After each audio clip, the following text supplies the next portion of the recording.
My Hero Academia. Oh yeah, baby. My Brain Academia. Let's go. It's back. Last we left off, we had a bit of a commercial break featuring Uraraka and Toga, which is not over. But we start immediately with this flashback to where what I forget this girl's name. I know what her deal is, but she doesn't show up that often.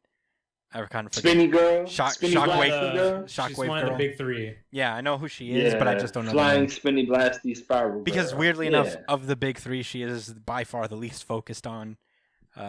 It's kind of weird. For now, anyway. I mean, I hope so. I hope we get more from her. But anyway, she's like pulling up. She's on her way to Midoriya and the rest with, and Ida tags along, because they're boys. That's basically his logic. Is like, those are my boys. I'm not gonna stand by. So he starts running. Meanwhile, back at the battlefield with Midoriya and the rest, Todoroki, MVP of this whole thing. He's just catching everyone, performing first aid.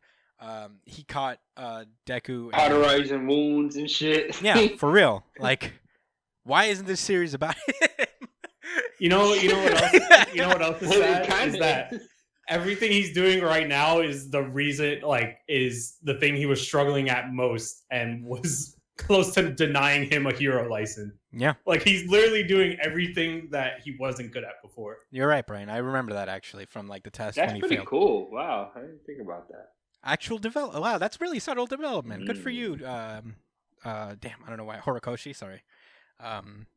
It's been 2 weeks. I already forgot your name.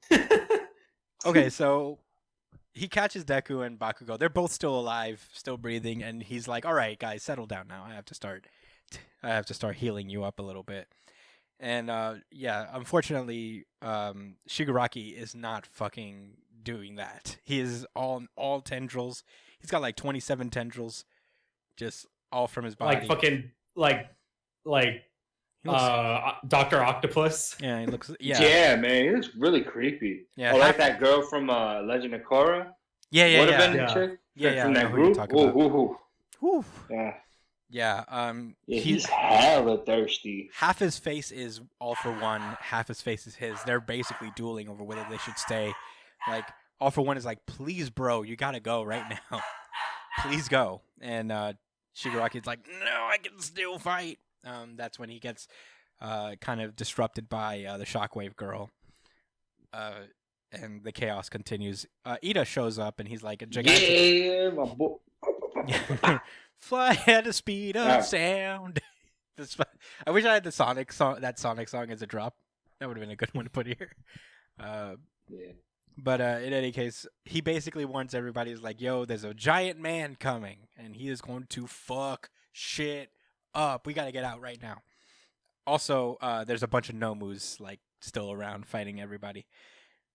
The Shockwave girl peeps at the Ryugiku, who's fucked up, and she gets an angry face.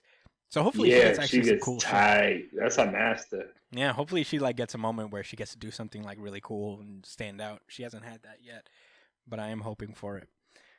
So yeah, as that battle is ensuing, we cut back to Uraraka and Toga as they argue about emotions and liking Deku. At some point, Toga steals the little All Might thing that Uraraka carries around that Deku gave her, and she's biting it. I don't know, while she's saying we're the same. We like the same boy, all that stuff. And Uraraka's just not fucking around. She could give a shit what Toga's trying to do right now. He's like, what are you talking about? Yeah, she's being thorough. I mean, she has to be because Toga's not no pushover. No, yeah. And Uraraka kind of is. I mean, it's a credit to Uraraka that she's not Deku? It's cool that she's what are you talking about? 0 satellites. And she starts throwing a bunch of shit with her gravity stuff. I feel they're having, here's the thing with this whole, what Toga's just dropping all of this personal stuff. Uraraka's basically if you're gonna live as you please and threaten people, then you also have to live with the consequences. And I'm not sure. I feel they're having two different conversations. I'm not super following. I don't know if it's a translation issue or just the way it's written. I don't know if you guys. I felt kind of confused about this point. Well, all right. I'll tell you this. I think one thing that's definitely being implied here is that they're for sure on two different pages. Mm-hmm. She's Toga's asking questions. You know, she's kind of like she's asking riddles or nothing like that. But she's interpreting the answers in her own way, and she's looking for different answers. You know what I'm saying? While Toga's just kind of answering quickly, not even really putting a lot of thought into it, except for like certain statements there. Mm-hmm. You know, so. That's all it is. I think Toga is just interpreting things, differently. Yeah. Than we normally would, because she's psychotic, right? I guess this is a time will tell thing as to what Toga really wanted out of this conversation, because I'm still kind of confused as to what that might be.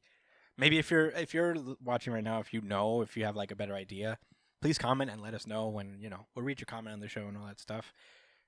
Just to clarify. Actually, go ahead, Brian. Go ahead. I was thinking, like, as I read this again now, I'm thinking, like, it looks like she was looking to see if, like, I don't know, like, I wonder if she's looking to see if if Uraka would, penalize her for being herself or something like that. Like, because she mentions, like, when I was little, I was told to stop being me. That doesn't work. When you shut your feelings away, it only grows inside. And it's like she has this weird delusion that her, Deku, and Uraka are all friends, right? Or lovers in a way. So she's probably looking for acceptance from her. And when she she doesn't find that, she's actually going to kill her, because it looks like Toga is going to like throw knives at her and shit. Okay. Until she shows up. Yeah, I feel like that makes it a little clearer now. Because she's like crying too. Yeah, the delusion thing really kind of helped me understand it then. Because I guess I mean, not that I forgot, but I didn't take that in consideration, that Toga really thinks that they're all friends. And I guess when she's thinking about like how Hero's killed twice just for being who he is and being a villain, does that mean that people are going to kill her for what she is? And is it especially going to come from the people who she loves, and she probably thinks that she loves them back? They love her back. I guess that makes sense.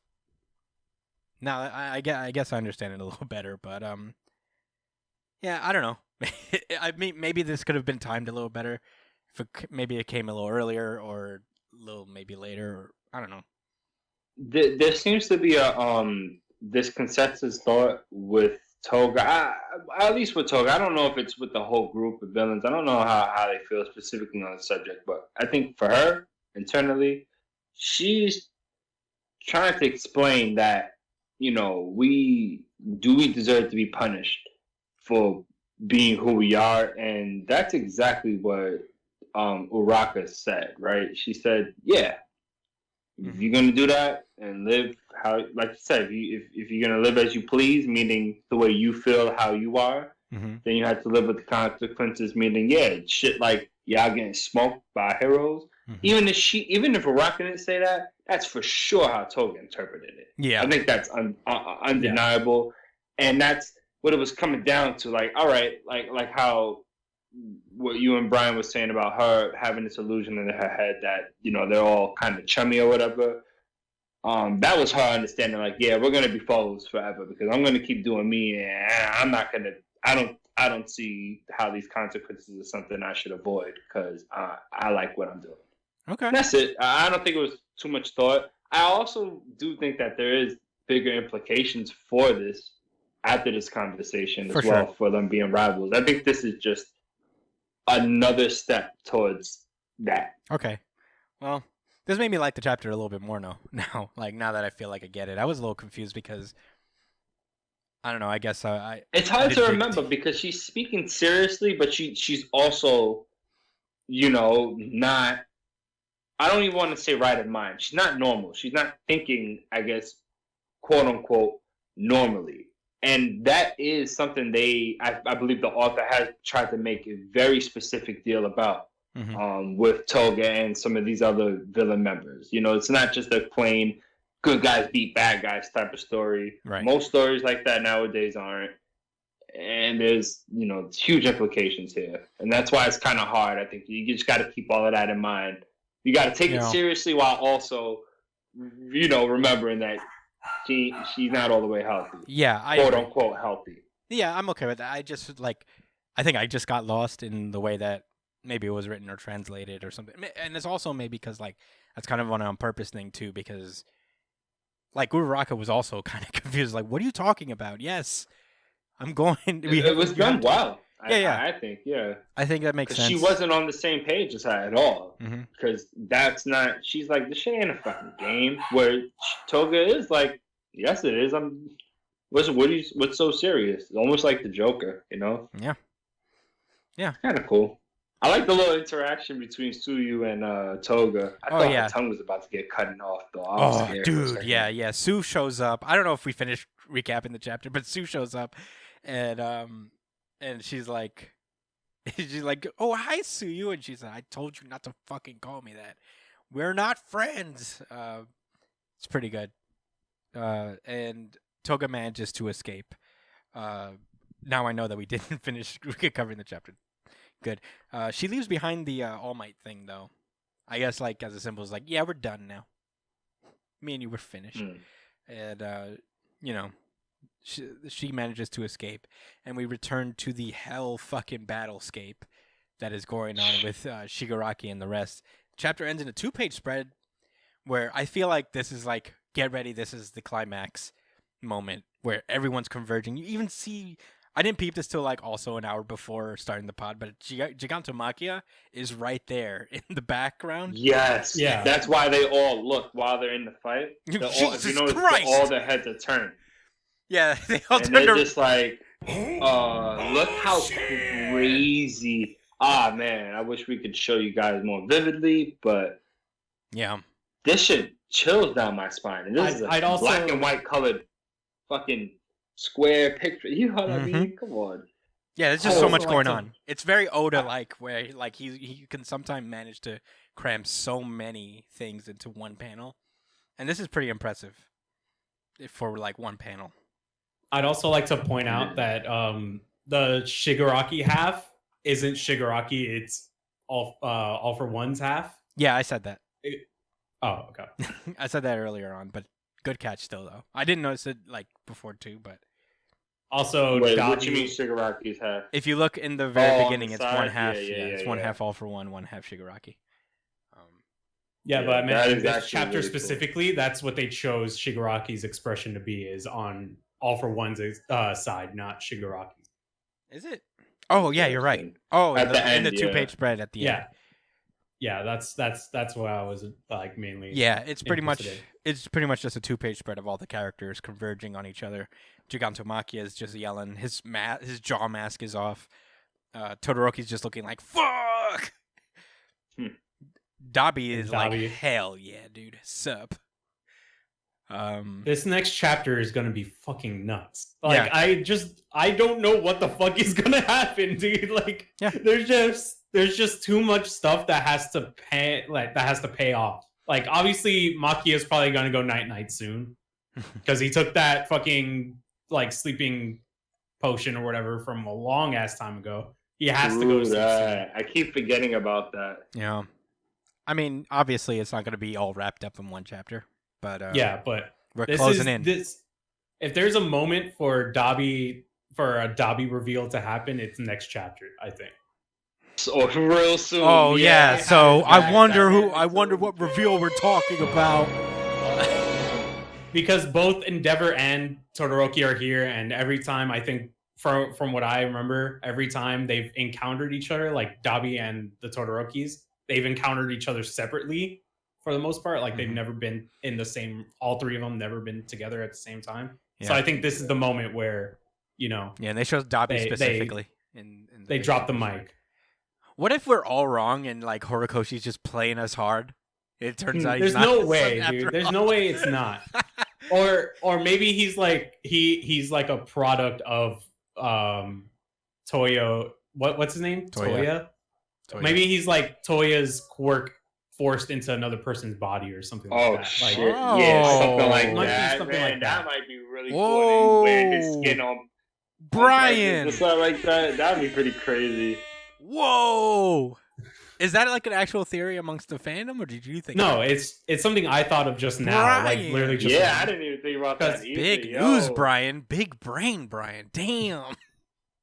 Because there is a chance that like that's why his body is rejecting his powers so hard. Oh man, that's great. Wow. I'm not gonna be able to sleep tonight. I think that might actually be the case. Whoa. Because you know what? It's been made that obvious, so that type of twist would be like, oh, that's fucked up. Like, you know, making them having to kill him more of a, you know, not a sad situation. Nah, you gotta die situation. Damn. Oh boy.